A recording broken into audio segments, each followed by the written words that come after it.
আমি আমাদের চোখের পানি তাদের কোনো প্রয়োজন নাই, আমাদের মায়া কান্নার গাজাবাসীর কোনো প্রয়োজন নাই।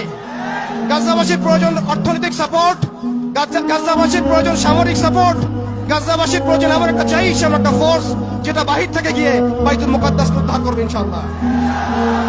আর আপনারা ভবিষ্যৎবাণী শুনে রাখবেন ইনশাআল্লাহু আযজা ওয়া জাল, আল্লাহ রাব্বুল আলামিনের এই বান্দাদের মধ্যে এমন একটা জাইশ, এমন একটা দল আল্লাহ পাক সৃষ্টি করে দিবেন ইনশাআল্লাহ।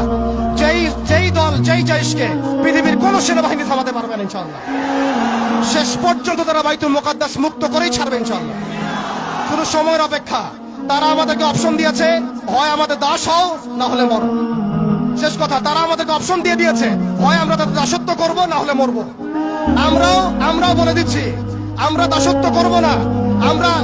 আমরা হয় শহীদ হব, অথবা স্বাধীনতা ছিনিয়ে নিয়ে আসবো ইনশাআল্লাহ। হয় আমরা শহীদ হব, না হলে স্বাধীনতা ছিনিয়ে নিয়ে আসবো ইনশাআল্লাহ। আল্লাহ পাক আমাদের বাংলা তাওহীদের জনতাকে কবুল করুন।